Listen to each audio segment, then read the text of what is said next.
1 Samuel chapter 13. Saul was 30 years old when he began to reign, and he reigned 42 years over Israel. Now Saul chose for himself 3,000 men of Israel, of which 2,000 were with Saul in Michmash and in the hill country of Bethel, while 1,000 were with Jonathan at Gibeah of Benjamin. But he sent away the rest of the people, each to his tent. Jonathan smote the garrison of the Philistines that was in Geba, and the Philistines heard of it. Then Saul blew the trumpet throughout the land, saying, "Let the Hebrews hear."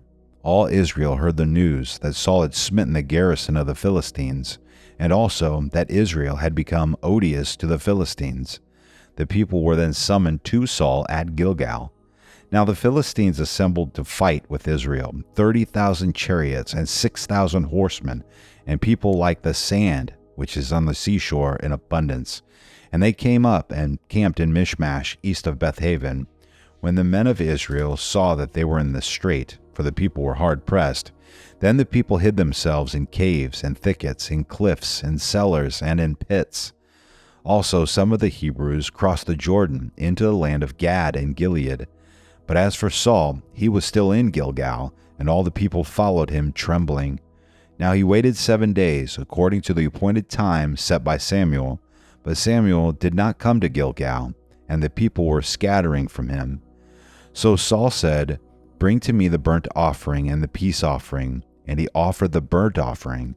As soon as he finished offering the burnt offering, behold, Samuel came, and Saul went out to meet him and to greet him. But Samuel said, "What have you done?" And Saul said, "Because I saw that the people were scattering from me, and that you did not come within the appointed days, and that the Philistines were assembling at Michmash. Therefore I said, now the Philistines will come down against me at Gilgal, and I have not asked the favor of the Lord." So I forced myself and offered the burnt offering. Samuel said to Saul, "You have acted foolishly. You have not kept the commandment of the Lord your God, which he commanded you. For now the Lord would have established your kingdom over Israel forever. But now your kingdom shall not endure. The Lord has sought out for himself a man after his own heart, and the Lord has appointed him as ruler over his people, because you have not kept what the Lord had commanded you." Then Samuel arose and went up from Gilgal to Gibeah of Benjamin, and Saul numbered the people who were present with him, about 600 men. Now Saul and his son Jonathan and the people who were present with him were staying in Gibeah of Benjamin, while the Philistines camped at Michmash. And the raiders came from the camp of the Philistines in 3 companies. One company turned toward Ophrah to the land of Shual, and another company turned toward Beth Horon, and another company turned toward the border which overlooks the valley of Zeboim, toward the wilderness. Now no blacksmith could be found in all the land of Israel, for the Philistines said, "Otherwise the Hebrews will make swords or spears." So all Israel went down to the Philistines, each to sharpen his plowshare, his mattock, his axe, and his hoe. The charge was 2/3 of a shekel for the plowshares, the mattocks, the forks, and the axes, and to fix the hoes. So it came about on the day of battle that neither sword nor spear was found in the hands of any of the people who were with Saul and Jonathan, but they were found with Saul and his son Jonathan, and the garrison of the Philistines went out to the pass of Michmash. 1 Samuel chapter 14. Now the day came that Jonathan, the son of Saul, said to the young man who was carrying his armor, "Come and let us cross over to the Philistines' garrison that is on the other side." But he did not tell his father. Saul was staying in the outskirts of Gibeah under the pomegranate tree, which is in Migron, and the people who were with him were about 600 men.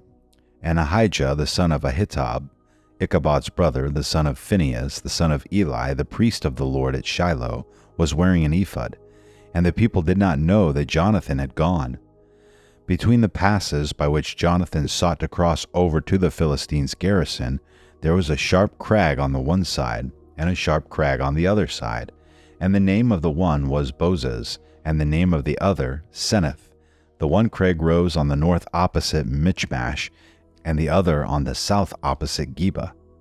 Then Jonathan said to the young man who was carrying his armor, Come and let us cross over to the garrison of these uncircumcised. Perhaps the Lord will work for us, for the Lord is not restrained to save by many or by few.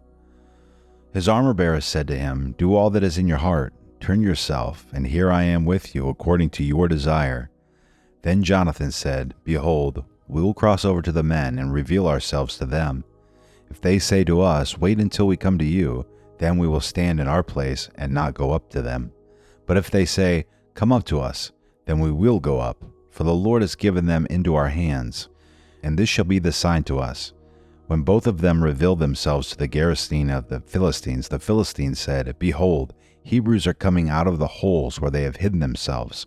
So the men of the garrison hailed Jonathan and his armor-bearer and said, Come up to us, and we will tell you something. And Jonathan said to his armor-bearer, Come up after me, for the Lord has given them into the hands of Israel. Then Jonathan climbed up on his hands and feet with his armor-bearer behind him, and they fell before Jonathan, and his armor-bearer put some to death after him. That first slaughter which Jonathan and his armor-bearer made was about 20 men, within about half a furrow and an acre of land.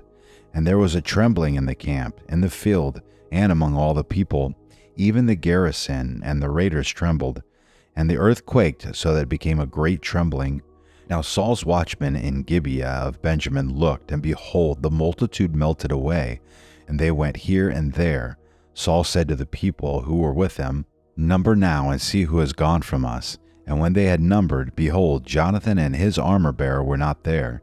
Then Saul said to Ahijah, Bring the ark of God here, for the ark of God was at that time with the sons of Israel. While Saul talked to the priest, the commotion in the camp of the Philistines continued and increased. So Saul said to the priest, Withdraw your hand. Then Saul and all the people who were with him rallied and came to the battle. And behold, every man's sword was against his fellow, and there was very great confusion. Now the Hebrews who were with the Philistines previously, who went up with them all around in the camp, even they also turned to be with the Israelites who were with Saul and Jonathan. When all the men of Israel who had hidden themselves in the hill country of Ephraim heard that the Philistines had fled, even they also pursued them closely in the battle. So the Lord delivered Israel that day, and the battle spread beyond Bethaven. Now the men of Israel were hard pressed on that day, for Saul had put the people under oath, saying, Cursed be the man who eats food before evening, and until I have avenged myself on my enemies. So none of the people tasted food. All the people of the land entered the forest, and there was honey on the ground. When the people entered the forest, behold, there was a flow of honey, but no man put his hand to his mouth, for the people feared the oath. But Jonathan had not heard what his father had put the people under oath. Therefore he put out the end of the staff that was in his hand, and dipped it in the honeycomb, and put his hand to his mouth, and his eyes brightened. Then one of the people said, Your father strictly put the people under oath, saying, Cursed be the man who eats food today. And the people were weary. Then Jonathan said, My father has troubled the land. See now, how my eyes have brightened because I tasted a little of this honey? How much more if only the people had eaten freely today of the spoil of their enemies which they found? For now the slaughter among the Philistines has not been great. They struck among the Philistines that day from Michmash to Ajalon, and the people were very weary. The people rushed greedily upon the spoil, and took sheep and oxen and calves, and slew them on the ground, and the people ate them with the blood. Then they told Saul, saying, Behold, the people are sinning against the Lord by eating with the blood. And he said, You have acted treacherously.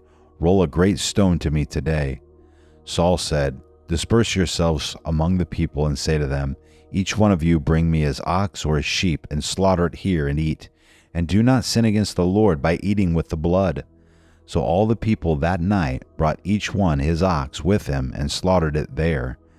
And Saul built an altar to the Lord. It was the first altar that he built to the Lord. Then Saul said, Let us go down after the Philistines by night, and take spoil among them until the morning light. And let us not leave a man of them. And they said, Do whatever seems good to you. So the priest said, Let us draw near to God here. Saul inquired of God, Shall I go down after the Philistines? Will you give them into the hand of Israel? But he did not answer him on that day.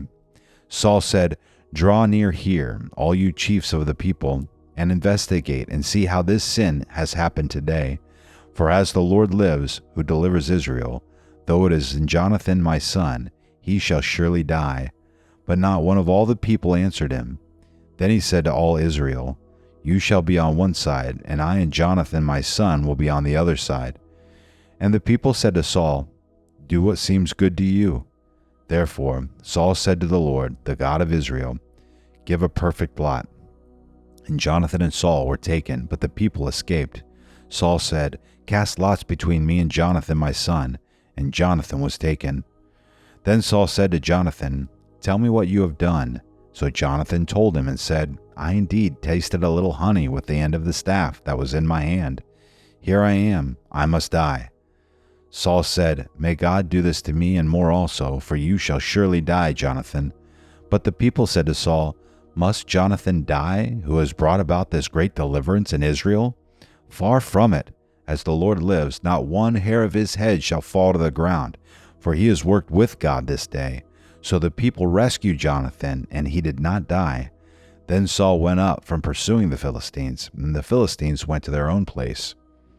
Now when Saul had taken the kingdom over Israel, he fought against all his enemies on every side, against Moab, the sons of Ammon, Edom, the kings of Zobah, and the Philistines. And wherever he turned, he inflicted punishment. He acted valiantly and defeated the Amalekites and delivered Israel from the hands of those who plundered them. Now the sons of Saul were Jonathan and Ishvi and Malchishua, and the names of his 2 daughters were these: the name of the firstborn, Merib, and the name of the younger, Michal. The name of Saul's wife was Ahinoam, the daughter of Ahimaaz, and the name of the captain of his army was Abner, the son of Ner, Saul's uncle. Kish was the father of Saul, and Ner, the father of Abner, was the son of Abiel. Now the war against the Philistines was severe all the days of Saul, and when Saul saw any mighty men or any valiant men, he attached him to his staff.